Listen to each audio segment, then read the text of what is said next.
Hey guys, it's Jaxon. I've been trying to start work on my next video for a little while, but it's just been really hard for me because I have to talk about this. Roblox. Ew. It's a game that's definitely had its fair share of controversies and detractors over the years, whether that's due to shady business practices, or a bunch of games on the platform being shovelware meant to milk users of as many Robux as possible.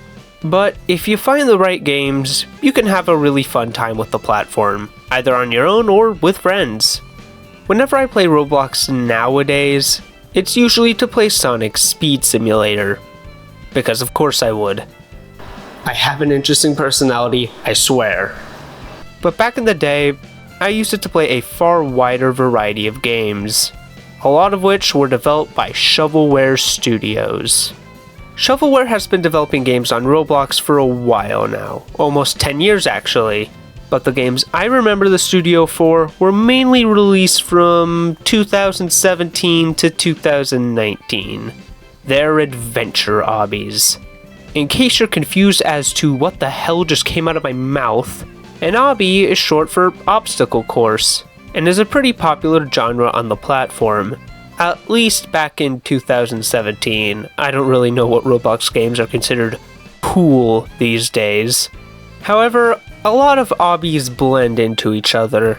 Most of them are suspended on a bunch of floating platforms in the air, they're all solid colors, and the only real challenge in them is don't touch the red blocks or else you'll die.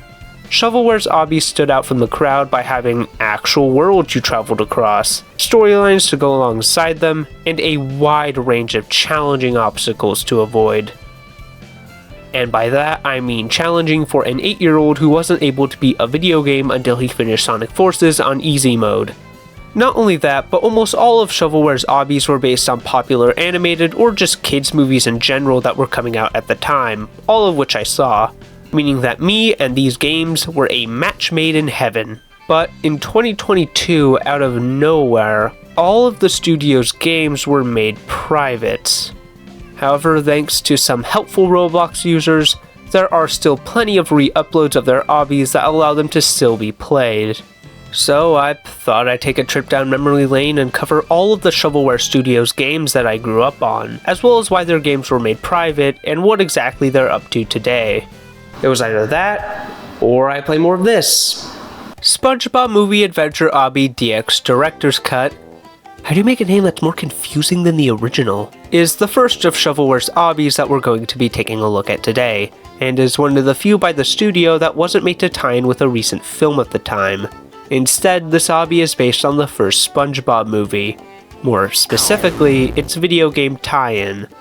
A bunch of the movie game's cutscenes have their audio reused or are even recreated in the Roblox engine. All of the obby stages take inspiration from ones in the movie game. Goofy Goober tokens are here as a, thankfully, optional collectible that gives the player access to extras such as brand new characters and levels.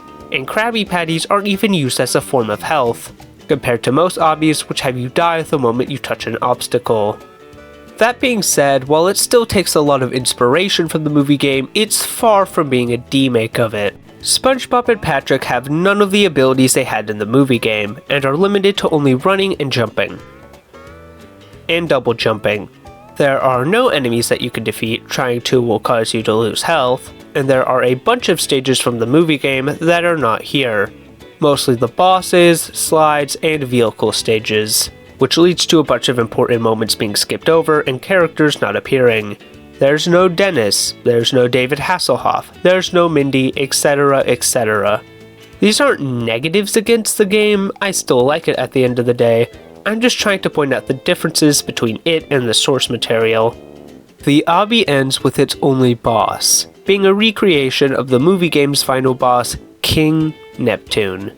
The Mind Control King uses his trident to spray lava across the Krusty Krab, and SpongeBob has to avoid it and touch his magic guitar next to Mr. Krabs in order to deplete his health. After that, the final cutscene plays, which decides to deviate from the source material by having SpongeBob and Patrick decide to celebrate their victory at Goofy Goober's, leaving Mr. Krabs still frozen inside of the Krusty Krab. Now, this seems like a very small change to the SpongeBob movie story, probably done as a quick joke for the game to end on. But no. This small, insignificant seeming detail will have massive effects on the lore of Shovelware's future games. I need to go outside. This is much better. And that's SpongeBob Movie Adventure Obby DX Director's Cut Cheese that's a tongue twister. A pretty solid abridged take on the SpongeBob movie game, and a great start to Shovelware as a studio. I think. I cannot find a consistent list of the games they've made. Some lists are arranged in a completely different order from one another, and some lists even omit some games entirely. The one thing I can confirm though is that this is the first game in the Shovelware Studios timeline. I thought going outside was supposed to help me. Next up is the first of Shovelware's games I ever played, and the one I think comes to mind when most people think of the studio. Stop Professor Poopypants Adventure Obby, based on the Captain Underpants movie. Unlike their SpongeBob game, which, outside of skipping some parts of the film, was an almost one-to-one adaptation of the SpongeBob movie, this game is a very loose adaptation of the source material, only taking a few aspects of its plot and using it to make its own story. And instead of being presented through cutscenes like SpongeBob, it's told through these text boxes that appear above the characters. The plot's pretty simple. Professor P has shrunken the Jerome Hortwitz Elementary School and unleashed the Turbo Toilet 2000 to wreak havoc.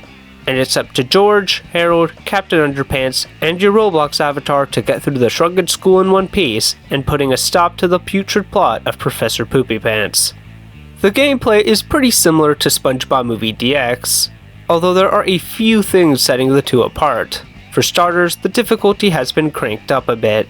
It's not super hard or anything, but it offers a lot more of a challenge compared to SpongeBob Movie DX, which was fun, but basically baby's first platformer when it came to its skill level.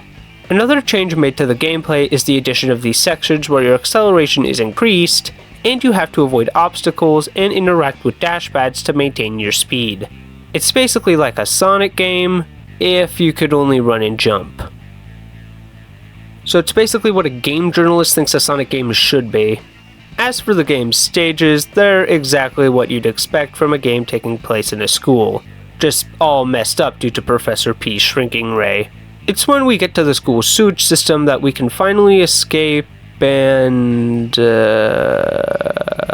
Okay, so when I went to record gameplay footage of Shovelware's obbies for this video, the lighting on certain objects was all messed up, probably because they were made using an older version of the Roblox game engine.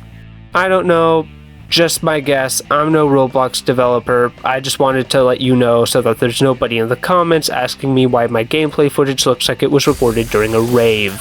After coming out of the sewer, the player runs through a couple more hallways before finally booking it out of the school. From there, you have to run at top speed while avoiding obstacles and eventually make your way towards the Turbo Toilet 2000, where we meet the best Captain Underpants character who isn't actually a Captain Underpants character, Weird Al, who's got just the weapon we need to defeat the Turbo Toilet. The frozen Mr. Krabs who's holding on to SpongeBob's trusty guitar. I told you this would be important later. Your avatar then uses the power of rock and roll to destroy the Turbo Toilet, and you have successfully stopped Professor Poopypants. I had a really fun time here. It was nice to take a stroll down memory lane, although there's still one thing about the game that goes unanswered. How did Weird Al get a hold of Mr. Krabs? Well, Shovelware released another obby a few months later that finally gives us that answer. Ditch school to get rich adventure obby. Wow, these things need shorter names. This game is based on the Wimpy Kid series and takes place at the same time as the Captain Underpants obby. Before you ask, no, Manny does not appear in this game.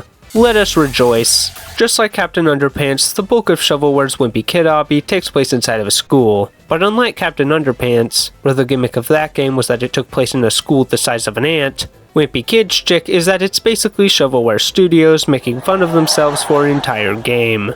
Greg Heffley has come up with another scheme to get rich and famous, enlisting the help of Rally to create low-effort obbies made to tie in with the releases of recent movies, and we're the guinea pigs that get to test them out. Greg and Rally have us play a Star Wars obby, then one based on the Jurassic World films, then Metal Sonic shows up and steals all of Greg and Rally's files, so we have to race him in order to get them back. Excuse me, what? Then we play an obby based on the Emoji Movie. Excuse me again, what?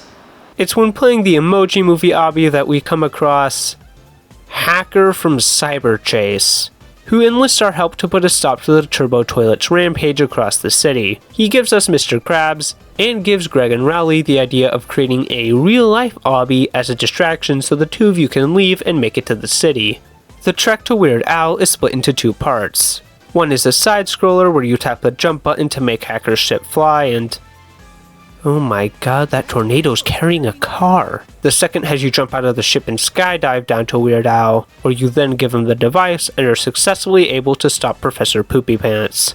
Greg and Rowley's real-life obby is a success, despite the fact it would probably be a lawsuit magnet, a happy ending for all parties involved. Except for the villains.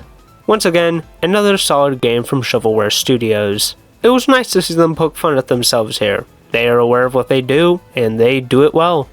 So if Shovelware makes obbies based on recent movies, what other films have they covered? Let me think. What other animated movies came out in 2017? Geez, this is really stumping me.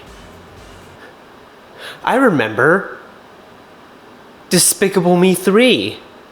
Escape the Minions Adventure obby. I mean, it was going to happen at some point, just look at these guys. This obby was made to tie in with the third Despicable Me, and is probably my least favorite game we're going to be taking a look at. It's well made, but it kind of feels like it's going through the motions, especially with its very ho-hum story. I know that sounds like a very weird thing to say, like, Jaxon, it's a Roblox game, why are you expecting an in-depth story?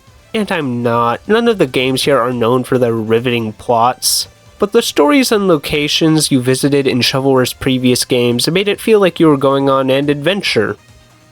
Obby. But here it just feels like I'm doing Gru's errands. The minions have gone on strike for not being given any bananas, so Gru, Drew, and you have to go and get some for them, but whoa, Trey Parker, Balthazar Brat has stolen all of them to make Gru's minions work for him, and so you have to go up into his airship and stop him.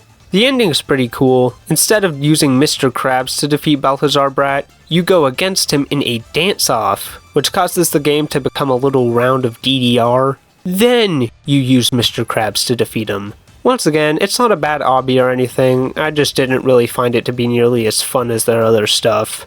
But, there's still plenty of animated films from this time for Shovelware to make games on. Maybe I should Google a list of them and... let's skip the joke, you already know I'm going to be talking about cars. Save Lightning McQueen Adventure obby is the next game we're taking a look at. As you could tell, this was clearly made to tie in with the release of Cars 3, and before you ask, I enjoyed this one significantly more than the Minions obby. This one feels a lot more like an adventure, having you travel across so many different locations. Probably the most out of any Shovelware game so far. But the plot here is absolutely bonkers and I love it. Lightning loses his tires during a race, so you have to go back into Radiator Springs in order to get some.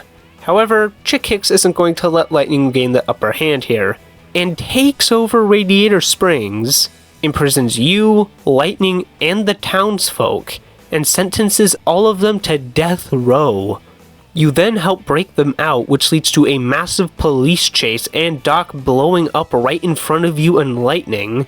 Then after Doc's funeral, you run through Bomb-Bomb Battlefield from Super Mario 64, and after collecting the Power Star, you're then brought back to the racetrack, where it turns out that everything since Radiator Springs had actually been a dream, and that you went under due to drinking too much of Fillmore's fuel. Then you have to run through the racetrack again because Chick has gained the upper hand, and then... you know what, I'm just gonna let my gameplay footage speak for itself.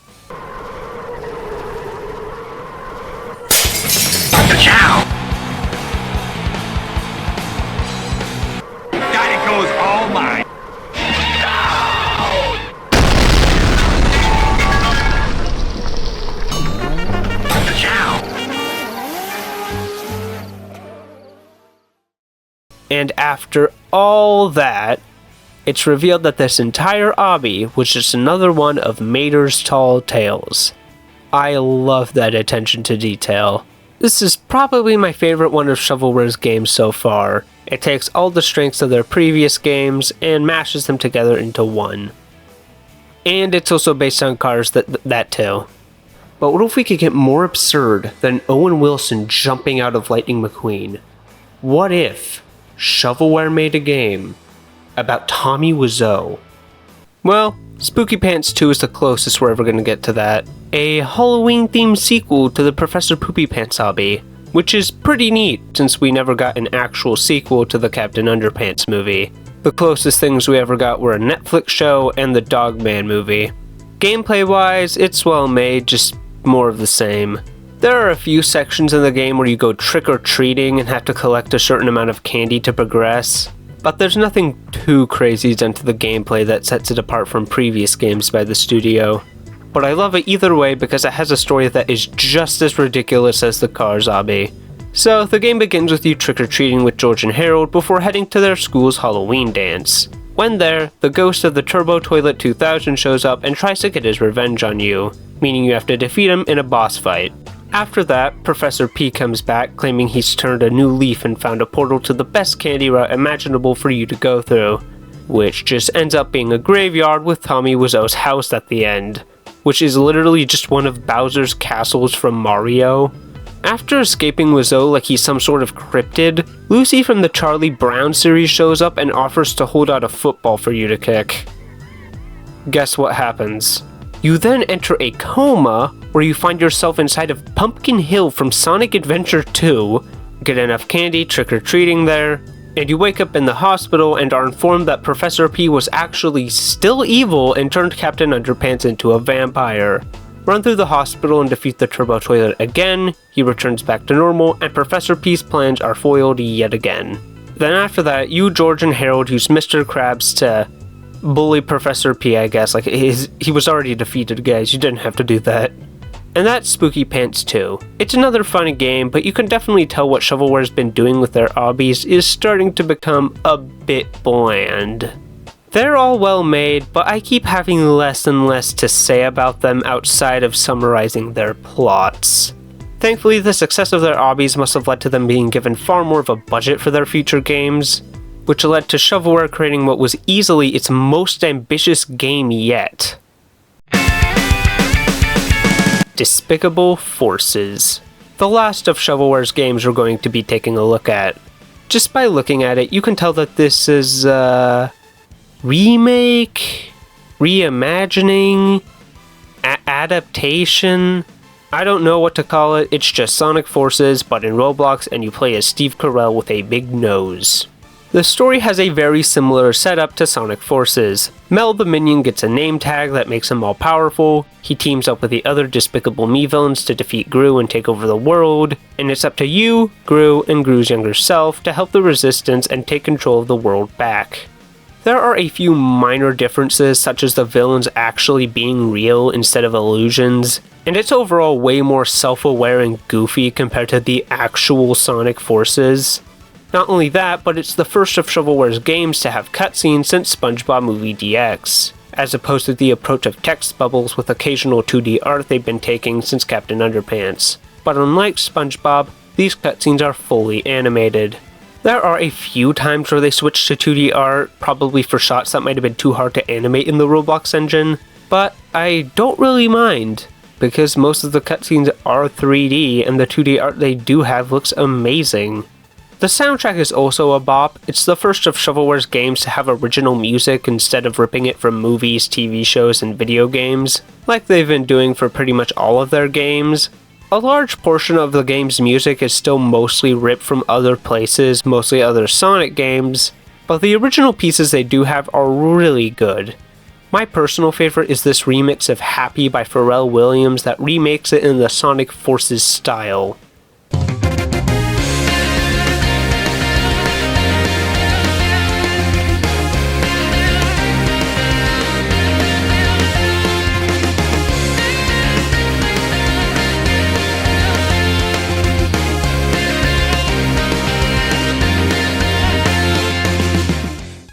Okay, I've been stalling long enough. How is the gameplay? It's good. It's not as polished as other Sonic fan games you'll find on Roblox, but to be fair, most of those are test levels that will never be developed into full games, so Despicable Forces still takes the dub at the end of the day. It's a really solid recreation of Sonic's boost gameplay on the Roblox engine, despite the small and pretty nitpicky issues I have with it, such as the camera not doing a great job following you all the time, both young Gru and the Avatar stages being the same gameplay style as Gru's, or the homing attack being kinda jank. It's fine when attacking enemies, but really weird on objects like springs for no reason at all. I found myself mostly running into springs instead, since doing it with a homing attack was unreliable. I also wish there were rings in this game or some sort of equivalent to them. Not because the base game is super difficult or anything, but mainly for Episode Drew, a harder campaign focusing on Drew's side of the story. I found myself dying a lot in these stages, and it wasn't because I was bad at them, I just didn't have any health. So whenever the homing attack would screw me over and send me flying into some spike balls, I'd die immediately and lose all my progress. I really like the ending to Drew's campaign though. He betrays Mel right before the main campaign's final battle, defeating him in a boss and deciding to go his own way in the future. Speaking of which, the endgame to Despicable Forces is great. It's a big tribute to Eggman Land from Sonic Unleashed, having you switch between all three playable characters and having you face off against all of Mel's forces one last time, culminating in a final mech battle against him. Gru and the Resistance are victorious, ripping Mel's name tag off of him and returning both him and the status quo back to normal, ending Despicable Forces. It's a really fun time, and one of the best... what do I call this? A Sonic fan game? A Despicable Me fan game? I don't know. It's one of the best Gronic fan games you can find on Roblox.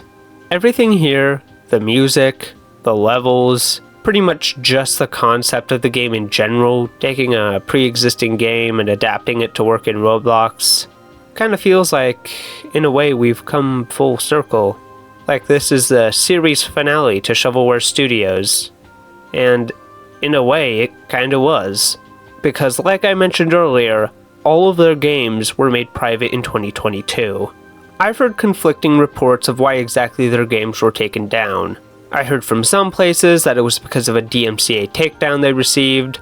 From others, I heard it was because they were threatened with a DMCA, so they took them down anyways. And some websites don't even list a reason and say it was most likely due to copyright issues. I personally think the first story is what actually happened, since Shovelware would go on to remake their Captain Underpants obby with original characters, and that game makes multiple references to DMCAs and cease and desists. Whatever the reason was, the important thing was how Shovelware would respond to this. They just had their entire library wiped out. What do? Try to remake their games without copyrighted characters? Try something new and hope their fans stick around? Can they even bounce back from this at all? Well, I'm happy to inform you that not only did Shovelware bounce back from this, they bounced back hard.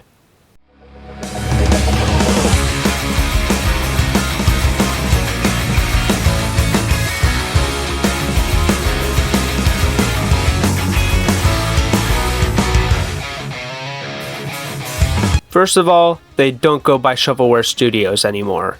They still use it sometimes for branding purposes, but professionally, they go by Shovel Team, and have several games, all spanning different genres. There's Shrunken School obby, like I mentioned earlier, Shovelware's Brain Game, a Shovelware Studios themed trivia game, Shovelware Studios Hollywood, the studio's venture into the roleplay genre, Super Slime Simulator, a simulation game where you play as a living goo, and Caring Quest, an officially licensed Care Bears Roblox game. That is a sentence that just came out of my mouth. They all look pretty fun, even if I don't see myself trying them out anytime soon. And no, it's not because they aren't making Captain Underpants obbies anymore, but rather none of their games outside of Shrunken School obby are in genres I'm interested in. Trivia games aren't my thing, I haven't done any RP in years, and I wouldn't be caught dead playing a Care Bears game. But that won't stop me from admitting that these are some very impressive looking and well made games with far better production values than any of their old stuff, while still retaining their classic charm. Look guys, the banana did a Peter Griffin! Godspeed, Shovelware Studios. It sucks that a bunch of your games had to be taken down, but you were only made a stronger studio because of it. And I hope you're able to find success in your future endeavors. You know, if Shovelware can make a change that big and come out stronger than ever, then so can I. I'm done with Sonic Speed Simulator, alright? I'm gonna move on from it and use all that time I spent on it to do something actually worthwhile. To have experiences that will last the rest of my life. I never said having good experiences.